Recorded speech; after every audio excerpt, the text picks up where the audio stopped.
Hello viewers, today financial accounting கிளாஸில் நம்ம இன்றைக்கி பார்க்க போகிறது என்ன அப்படின்னாக்கா ட்ரையல் பேலன்ஸ் பார்க்க போகிறோம். ஆல்ரெடி உங்களுக்கு நான் 2 ப்ராப்ளம் நடத்தியிருக்கேன். இருந்தாலும் அடிஷ்னலாக இன்னொரு ப்ராப்ளம் பார்ப்போம், எப்படி அப்படிங்கிறத பார்ப்போம். அதுக்கான ப்ராப்ளம் நான் ஒன்று எடுத்திருக்கிறேன்.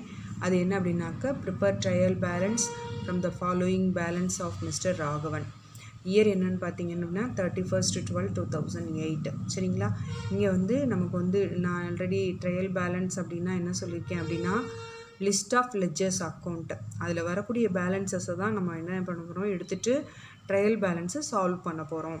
இப்போ இங்கே இருக்கக்கூடியது எல்லாம் பார்த்தீங்க அப்படின்னா இங்கே இருக்கிறது எல்லாமே லெட்ஜர்ஸோட நேம். சரிங்களா?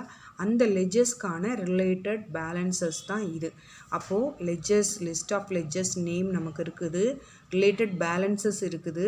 ஸோ இதை எடுத்துக்கிட்டு நம்ம டெபிட் பேலன்ஸ் எவ்வளோ, கிரெடிட் பேலன்ஸ் எவ்வளோ, ட்ரையல் பேலன்ஸ் லாஸ்ட்டில் ஈக்குவலாக டேலி ஆகுதா, இல்லை இதில் ஏதாவது ஷார்ட்டேஜ் ஆகுதா அப்படிங்கிறத நம்ம ஒர்க் அவுட் பண்ணி பார்க்க போகிறோம். சரிங்களா?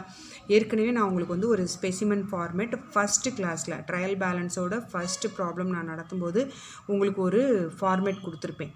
அதில் பார்த்தீங்கன்னா டெபிட் பேலன்ஸு, கிரெடிட் பேலன்ஸ் அப்படின்றத கொடுத்துருப்பேன். அதை வச்சு தான் நம்ம இப்போ இதை சால்வ் பண்ண போகிறோம். ஃபஸ்ட்டு பர்ச்சேசஸ் அப்படின்னா டெபிட் பேலன்ஸு. ஸோ அதனால் நான் என்ன பண்ணியிருக்கேன் அப்படின்னா பக்கத்துலேயே உங்களுக்கு ஐடென்டி பண்ணியிருக்கேன். இப்படி நான் இங்கே எடுத்துகிட்டு போயிட்டு ஒர்க் அவுட் பண்ணுறதுக்கு பதிலாக பக்கத்துலேயே நான் எழுதியிருக்கேன். இதை நீங்கள் திரும்ப ஒரு டேப்லர் காலம் போட்டு டெபிட்லாம் டெபிட் சைடும், கிரெடிட் சைடும் எடுத்து டோட்டல் பார்த்தீங்க அப்படின்னா ஈக்குவலாக வந்துச்சுன்னா உங்களோட ப்ராப்ளம் ரைட்டு. சப்போஸ் அதில் ஏதாவது பேலன்சஸ் கொஞ்சம் டிஃப்ரெண்ட் ஆச்சு அப்படின்னா அது சஸ்பென்ஸ் அக்கௌண்ட்டாக இருக்கலாம். நம்ம ஆல்ரெடி பார்த்துருக்கோம் இல்லைங்களா? இப்போ பாருங்கள், second one purchase return. Purchase debit அப்படின்னா பர்ச்சேஸ் ரிட்டன் கிரெடிட். ஏன் அப்படின்னா குட்ஸ் பர்ச்சேஸ் பண்ணினோம் அப்படின்னாக்க நம்மக்கிட்ட குட்ஸ் இருக்கும். அந்த குட்ஸில் ஏதாவது டேமேஜ் இருந்துச்சு அப்படின்னா அதை கொடுப்போம், அதனால் வெளியில் போகும் இல்லைங்களா? அதனால் பர்ச்சேஸ் ரிட்டன். சேல்ஸ் அப்படின்னா நம்மளோட குட்ஸ், நம்மக்கிட்ட இருக்க குட்ஸை நம்ம என்ன பண்ணுவோம், கம்பெனியில் சேல்ஸ் பண்ணாங்கன்னா அதை வாங்கிட்டு போயிடுவாங்க. ஸோ அதனால் வெளியில் போயிடும். அதாவது debit what comes in purchase, credit what goes out sales. ஓகேங்களா? அடுத்தது சேல்ஸ் ரிட்டன். சேல்ஸு கிரெடிட் அப்படின்னா சேல்ஸ் ரிட்டன் என்னன்னு சொல்லியிருக்கேன், டெபிட் பேலன்ஸ். அடுத்தது reserve for bad and doubtful debts. அதாவது இது என்ன அப்படின்னா வராக்கடன், ஏதாவது லாஸ்ட்டில் நமக்கு சம் அமௌண்ட் ஷார்ட்டேஜாக இருந்தது அப்படின்னா அதுக்காக ரிசர்வ் ஒதுக்கி வைப்போம். சரிங்களா? சம் அமௌண்ட்டு அதுலேருந்து இதை எடுத்து போட்டு என்ன பண்ணுறது அப்படின்னா இந்த மாதிரியான ஒரு எக்ஸ்பென்சஸை, லாஸ் எல்லாம் நம்ம என்ன பண்ணுவோம் அப்படின்னா சாட்டிஸ்ஃபைட் பண்ணுவோம். அப்போ reserve for bad and doubtful debts, வராக்கடன். அப்போ இது நமக்கு லாஸ். ஓகேவா? அதனால் என்ன பண்ணுறாங்க அப்படின்னா இதை கிரெடிட் பண்ணுவோம். அடுத்தது சன்ட்ரி டெப்டாஸ். இதில் பாருங்கள் டெப்டாஸ்ன்னு இருக்குது. ஸோ அதனால் நீங்கள் இதை ஐடென்டி பண்ணிக்கோங்க. பற்பல கடனாளிகள், கடனீந்தோர் அப்படின்னாக்க கிரெடிட்டார்ஸு, அது கிரெடிட் சைடு வந்துடும், இது டெபிட் சைடு வந்துடும். Cash in hand asset. So அதனால் இது டெபிட் சைடு. அடுத்தது salary, debit balance. Expenses, commission paid. அதாவது கமிஷனில் ஒன்று கொடுத்துருப்போம், இல்லைன்னா அதாவது ஏர்ன் இருக்கும், இல்லைனா ரிசீவ் பண்ணுவோம், அது கிரெடிட் சைடு. அப்போ கமிஷன் பெய்டு அப்படின்னா டெபிட் சைடு.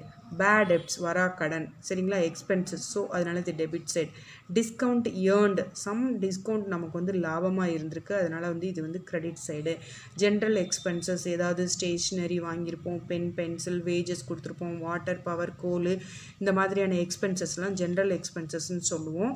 ஸோ அதனால் இது டெபிட் பேலன்ஸ். அடுத்தது பாருங்கள் ஓப்பனிங் ஸ்டாக். ஓப்பனிங் ஸ்டாக் அப்படின்னா இந்த வருஷத்தில் இருக்கக்கூடிய க்ளோசிங் ஸ்டாக்கு அடுத்த வருஷத்தோட தொடக்கத்தில் அது ஓப்பனிங் ஸ்டாக். ஸோ நம்ம அந்த ஸ்டாக்கை வச்சுட்டு தான் நம்ம என்ன பண்ண போகிறோம் அப்படின்னா பிஸ்னஸை ஸ்டார்ட் பண்ணுவோம். ஸோ அதனால் இது opening stock debit balance. Motor car asset, so debit balance. Furniture debit balance. Building asset, so அதனால் அதுவும் டெபிட் பேலன்ஸு.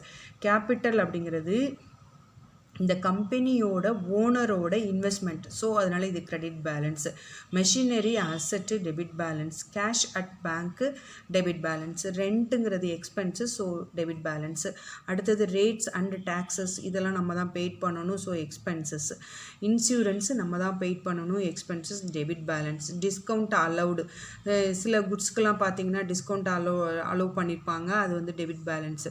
அடுத்தது சன்ட்ரி கிரெடிட்டாஸ். இது வந்து கிரெடிட் பேலன்ஸ். ஓகேங்களா? இப்போ நான் வந்து ட்ரையல் பேலன்ஸ் ஒரு ப்ராப்ளம், அந்த ப்ராப்ளத்தை வந்து நான் என்ன பண்ணியிருக்கேன்னாக்க இது வந்து டெபிட் பேலன்ஸ், இது கிரெடிட் பேலன்ஸ் அப்படின்ட்டு நான் என்ன பண்ணியிருக்கேன் அப்படின்னா நோட் பண்ணியிருக்கேன். இதை வந்து நம்ம என்ன பண்ண போகிறோம் அப்படின்னா டேப்லர் காலம் போட்டு அதில் வந்து நம்ம ட்ரா பண்ண போகிறோம். இந்த பாருங்கள், நான் வந்து உங்களுக்கு போட்டு வச்சுருக்கிறேன். Trial balance as on 31st December 2008 அப்படின்னு மேலே டாப்பில் எழுதிட்டு name of the account debit. அதாவது நான் ஆல்ரெடி உங்களுக்கு நடத்துனது வந்து என்ன அப்படின்னா சிங்கிள் சைடு.